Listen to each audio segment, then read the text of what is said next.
Social মিডিয়াতে আপনি দেখবেন এরকম ভাইরাল ট্রেন্ডিং ছবির ছড়াছড়ি। সবাই এরকম সুন্দর সুন্দর ছবি তৈরি করে আপলোড দিচ্ছে। এটা কিন্তু খুবই সহজ, জাস্ট এক ক্লিকেই করা সম্ভব। আমি দেখেন এই 3টা ছবি তৈরি করছি জাস্ট এরকম একটা ছবি দিয়ে। বিষয়টা কিন্তু খুবই দারুণ। তো চলুন কথা না বাড়িয়ে আমরা শুরু করি কাজটি কিভাবে করব। এক্সপোর্ট হওয়ার জন্য ভিডিওটি অবশ্যই শেষ পর্যন্ত দেখে নেবেন। এছাড়া আপনি আমার চ্যানেলে নতুন হয়ে থাকলে চ্যানেলটি অবশ্যই সাবস্ক্রাইব করে নেবেন। তো চলুন শুরু করা যাক।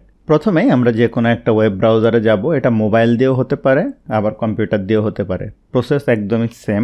আমরা এখানে লিখব হচ্ছে গুগল ন্যানো ব্যানানা। এই যে চলে আসছে, এটার উপরে ক্লিক করলাম। এটা করে এই যে জেমিনি 2.5 ফ্ল্যাশ, এই যে aistudio.google.com, এটার উপরে আমরা ক্লিক করব। ক্লিক করার পরে এখানে ডান পাশে দেখেন গেট স্টার্টেড, এটার উপরে আমরা ক্লিক করব। গেট স্টার্টেডের উপরে ক্লিক করার পরে আমাদের সামনে এরকম একটি ইন্টারফেস আসবে, যেখানে এখানে আপনার এই ওয়েব ব্রাউজারে যে মেইলটা লগ ইন করা আছে সেটা দিয়ে অটোমেটিক লগ ইন হয়ে যাবে। পারমিশন চাবে, ইয়েস করলেই হয়ে যাবে।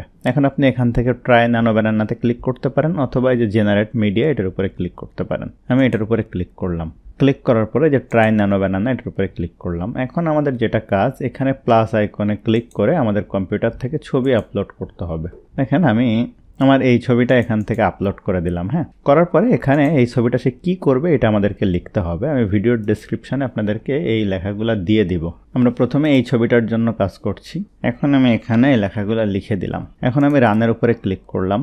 এখন দেখেন আমাদের সামনে এরকম দারুণ একটি পোর্ট্রেট কিন্তু হয়ে গেছে। এটা আমি চাইলে এখান থেকে ডাউনলোড করে নিতে পারি। একইভাবে আমরা আরও 2টা ছবি তৈরি করতে পারি। এখান থেকে আমি জেনারেট মিডিয়াতে যাই, ট্রাই ন্যানো ব্যানানাতে দিই, প্লাস আইকনে যাই, আপলোড ফাইল, একটু লম্বা ছবি আপলোড করি। এই যে এই ছবিটা আপলোড করি, কারণ আমরা হচ্ছে এই মডেলটা বানাবো, এটার জন্য লম্বা ছবি দিলে ভালো হবে। আপনি ছোট ছবিও দিতে পারেন। আমি এই লেখাটা কপি করে দিচ্ছি, প্রম্পট 2 লিখে দিলাম, রান দিলাম। এটা কিন্তু ফুল ফ্রি। হ্যাঁ, এই দেখেন আমাদের সামনে কত সুন্দর একটা মডেল এই যে চলে আসছে। এখান থেকে ডাউনলোড করতে পারি, এই যে ভিউ দেখতে পাচ্ছি আমি। একইভাবে আমি জেনারেট মিডিয়াতে যাই, ট্রাই ন্যানো ব্যানানাতে যাই, প্লাস আইকন যাই, আপলোড ফাইলে যাই। এখন শুধু এই ছবিটা আপলোড করি। এরপরে 3 নাম্বার যে প্রম্পটটা আছে এইটা আমি দেই। এইটা দিয়ে আমরা আসলে তৈরি করব হচ্ছে এই যে এই ছবিটা। রান দেই। তো আমার এটা দেখেন অর্ধেক হয়েছিল, এখানে আবার সে ফুল স্ট্যাচু করে দিছে। তো আশা করছি ভিডিওটা আপনার জন্য হেল্পফুল ছিল। ভিডিওটি ভালো লাগলে অবশ্যই লাইক করবেন, কেমন লাগলো কমেন্ট করবেন, আপনার বন্ধুদের শেয়ার করতে ভুলবেন না।